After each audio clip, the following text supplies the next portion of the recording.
అది ఒక చిన్న పల్లెటూరు. ఆ ఊరు పేరు అర్ధగిరి. ఆ ఊరిలో చిట్టమ్మ అనే ఒక ముసలావిడ నివసిస్తూ ఉండేది.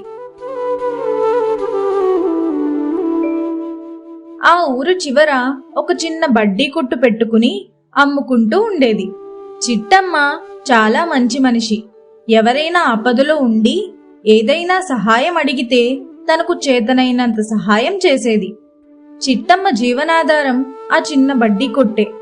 చిట్టమ్మ భర్త నడి వయసులో ఉండగానే మరణించాడు. ఆమెకు సంతానం లేరు.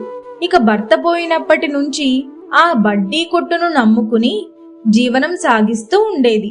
ఆ ఊరిలో ఎవరు బయటకు వెళ్ళినా చిట్టమ్మ కొట్టు దగ్గర కొంతసేపు ఆగి అక్కడ కూర్చుని చిట్టమ్మతో మాట్లాడిన తరువాతే వెళ్ళేవారు.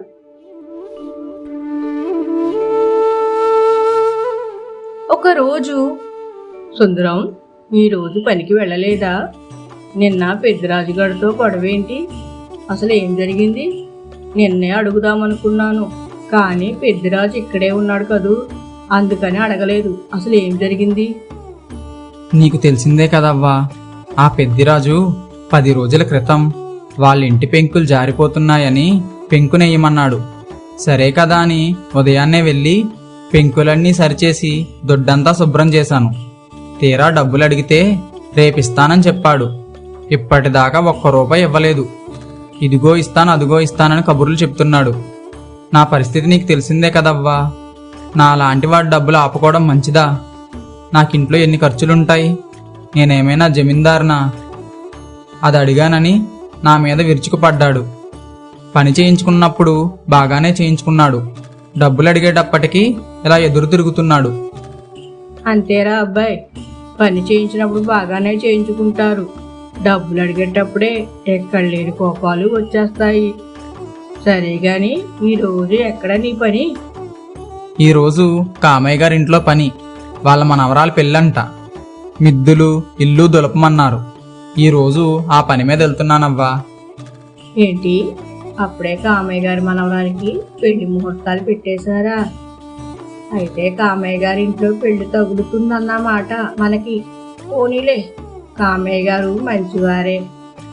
ఇంకా ఇంట్లో పెళ్ళయ్యేదాకా ఏదో ఒక పని తగులుతూనే ఉంటుంది.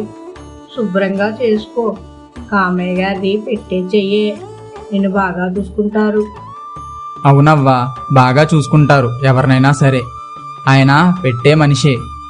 మొన్నే మా ఆవిడ నీళ్లు పోసుకుందంటే పెద్ద సీసా నిండా ఆవకాయ పచ్చడి పట్టిచ్చారు.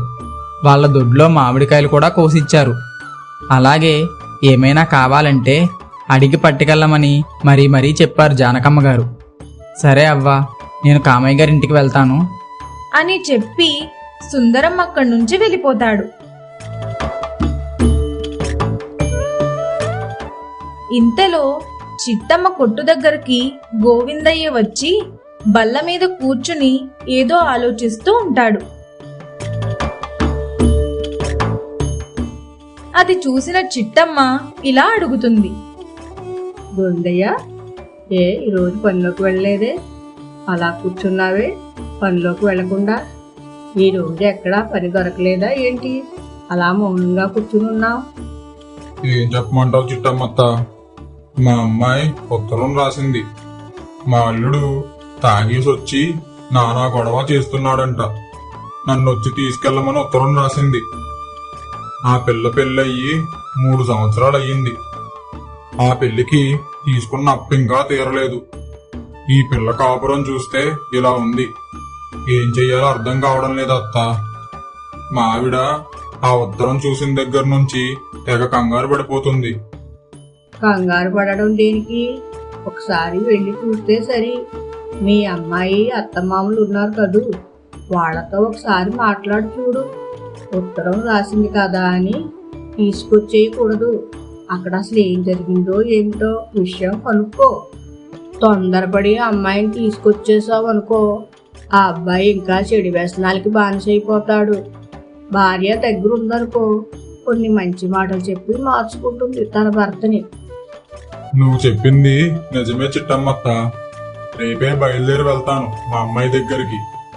ఏం చెయ్యాలా అని ఆలోచిస్తున్నాను. నాకు మంచి సలహా ఇచ్చావు. అందుకే అందరూ నీ కొట్టు దగ్గరకు వచ్చి కూర్చుంటారు. ఎవరికి ఏ సలహా కావాలన్నా నిన్నే అడుగుతారు. అవును చిట్టమ్మత్త, నేను ఒకటి అడుగుతాను, చెప్తావా? మరేమీ అనుకోకూడదు.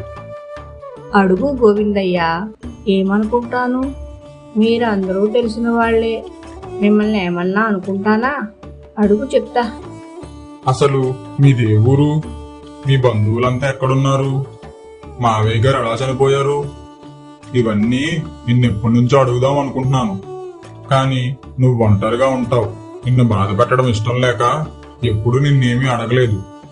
నువ్వు మా అందరికీ తల్లిలాగా కనిపిస్తావు. మాకేదైనా కష్టం ఉందనుకో నీ దుకాణం దగ్గరకు వస్తాము. నువ్వు మాకు మంచి సలహా ఇస్తావు. అందువల్ల నిన్నెప్పుడు ఏమీ అడగలేదు మేము. నాది ఒక కథ నాయనా. నా కథ చెప్పాలంటే నా చిన్నతనానికి వెళ్ళాలి అంటూ చిట్టమ్మ తన గతాన్ని ఇలా చెప్తుంది. మా ఊరు చౌటుపల్లి. మా అమ్మ నాన్నకి నేను చాలా సంవత్సరాల తర్వాత పుట్టానట. అందుకని నన్ను చాలా గారాబంగా పెంచారు. మా మేనమామ కొడుకే నన్ను ఇచ్చి పెళ్లి చేశారు మా నాన్న. నేను అత్తవారింటికి వెళ్ళాను.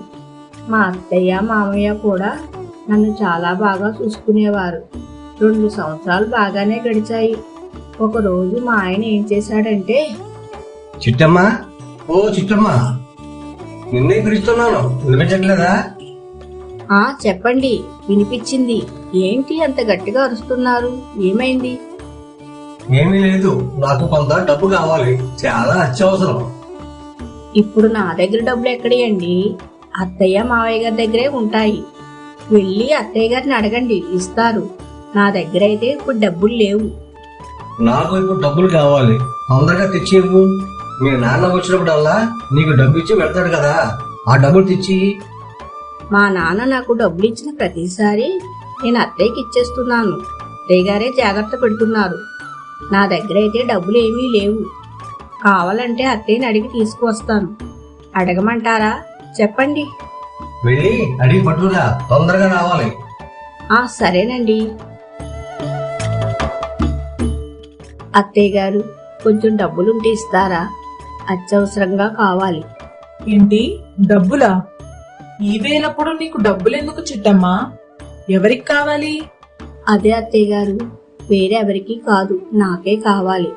అత్యవసరమైన పని ఉంది. నా దగ్గర నీ డబ్బులు దాచకు చిట్టమ్మా.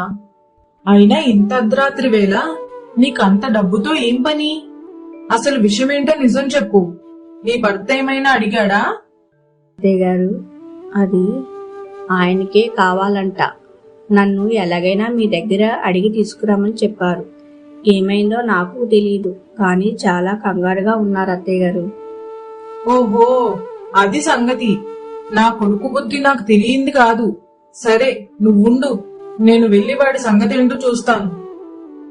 అప్పుడు మా అత్తగారు వాళ్ళ కొడుకు దగ్గరికి వెళ్లి కేకలు వేశారు. అప్పటి నుంచి నా భర్త ఏం చేస్తున్నాడో అని కనిపెడుతూనే ఉండేవారు.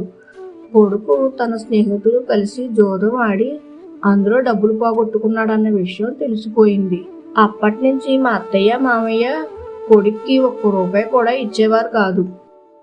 అలా కొంతకాలానికి మా అత్తయ్య మావయ్య కూడా మరణించారు. అప్పటి నుంచి ఇంటి బాధ్యతలన్నీ ఆయనే చూసుకునేవారు. అడిగేవారు లేకపోయేసరికి ఉన్న ఆస్తంతా జోదులో పోగొట్టేశారు. ఆఖరికి మాకు ఉండటానికి ఇల్లు కూడా లేకుండా పోయింది. ఏమండి, ఇంకా అయిపోయింది, ఏదో అయిపోయింది. ఇప్పుడైనా మీరు మారండి. మనకి పిల్లలు ఎవరూ లేరు. ఉన్నది మనమిద్దరమే. ఉండటానికి ఇల్లు కూడా లేకుండా చేసేశారు. ఇప్పుడు ఎక్కడుంటాము? అందుకని మా నాన్న నాకు కొంత భూమి ఇచ్చారు. అది అమ్మేసి వేరే ఊరేదైనా వెళ్ళిపోదాం. అక్కడ చిన్న ఇల్లు కట్టుకుని అక్కడే ఉందాం. ఇంకా ఈ ఊర్లో ఉండొద్దండి. ఇప్పుడు ఉన్నట్టుండి ఏ ఊరు వెళదాం? మీ ఇష్టం, ఏ ఊరైనా పర్వాలేదు, కానీ అక్కడైనా ప్రశాంతంగా ఉందాం. ఇన్నాళ్ళు మీరు జోదం ఆడి ఆస్తినంతా పోగొట్టేశారు, మనకంటూ ఏమీ మిగల్చకుండా. ఇంకా మా నాన్నగారు నాకు పసుపు కుంకుమ కింద కొంత పొలం రాశారు. అది మీకు ఇప్పటి వరకు చెప్పలేదు నేను, ఎందుకంటే మా నాన్నగారు చెప్పొద్దని చెప్పారు. చెప్పుకుంటే అది కూడా మీరు జోదంలో పోగొట్టేవారే.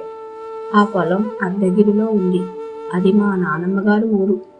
ఆ ఊరు వెళ్ళిపోదాం. అక్కడ మీరు వ్యవసాయం చేతురు గాని ఆ పొలం కొట్టునే చిన్న ఇల్లు కట్టుకుని ఆ ఉన్న పొలాన్ని దున్నుకుని వ్యవసాయం చేసుకుందాం. ఏమంటారు? నీ ఇష్టం చిట్టమ్మా, నువ్వు చెప్పినట్టే వ్యవసాయం చేసుకుని బతుకుతాం. అలా మేమిద్దరం కలిసి అద్దెగిరి వచ్చాం. చిన్న ఇల్లు కట్టుకున్నాం. ఉన్న పొలంలోనే ఇద్దరం కలిసి వ్యవసాయం చేసుకుని ఆ వచ్చిన డబ్బులతో బతికేవాళ్ళం. కొన్ని సంవత్సరాలు బాగానే గడిచాయి. తర్వాత ఆయన అనారోగ్యంతో పడ్డారు. ఇక ఆయన లేవలే లేదు. నన్ను వంటదాన్ని చేసి వెళ్ళిపోయారు. వయసు పెరిగే కొద్దీ వ్యవసాయ పనులు చేయలేక ఈ బడ్డీ కొట్టు పెట్టుకున్నాను. నాకంటూ ఎవరూ లేరు. ఉన్నదల్లా ఈ ఊరు ప్రజలే. మీలాంటి వాళ్ళు వచ్చి నన్ను పలకరిస్తూ ఉంటే నా బిడ్డలతో మాట్లాడుతున్నట్టు ఉంటుంది నాకు. నువ్వెప్పుడూ మాకు తల్లిలాగే కనిపిస్తావు. అందుకనే మాకే కష్టం వచ్చినా పరిగెత్తుకుంటూ నీ కొట్టు దగ్గరకు వస్తాము. నీ సలహా అడిగి చూస్తాము. చిట్టమ్మత్త కొట్టంటే అందరికీ పుట్టింటితో సమానం. అందుకే రోజు అందరం నీ కొట్టు దగ్గరకు వచ్చి కూర్చుంటాం. నీ కొట్టు దగ్గరకు రాకపోతే మాకు ఆ రోజు గడిచినట్టే ఉండదు. అది మీ అభిమానం నాయనా. నాకున్నదల్లా ఈ ఊరు జనమే. మీరందరూ నా బంధువులే. అలా చిట్టమ్మకి ఆ ఊర్లో ఉన్న వాళ్ళందరూ బంధువులైపోయారు.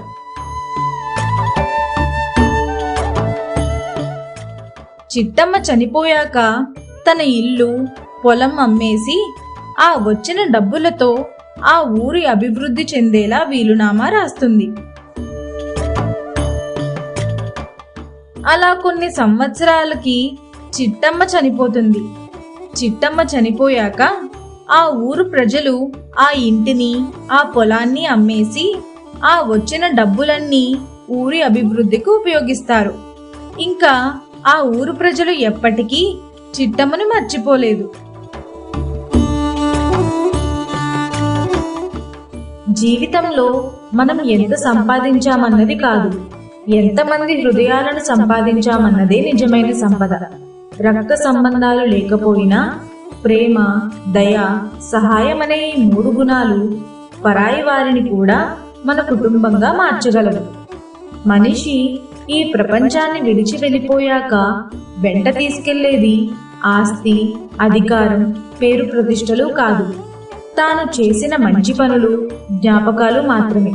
అందుకే బ్రతికున్నంత కాలం ఒకరికైనా వెలుగుగా, ఒకరికైనా ధైర్యంగా, ఒకరికైనా ఆశగా నిలవండి. ఎందుకంటే మంచి మనసుతో చేసిన చిన్న సహాయమైనా కాలం గడిచినా చెరిగిపోని గుర్తుగా ఎన్నో హృదయాల్లో శాశ్వతంగా నిలిచిపోతుంది. మా వీడియో గనుక మీకు నచ్చినట్లయితే లైక్ చేయండి, షేర్ చేయండి, కామెంట్ చేయండి. మరిన్ని మంచి కథల కోసం మా ఛానల్ని సబ్స్క్రైబ్ చేసుకోండి.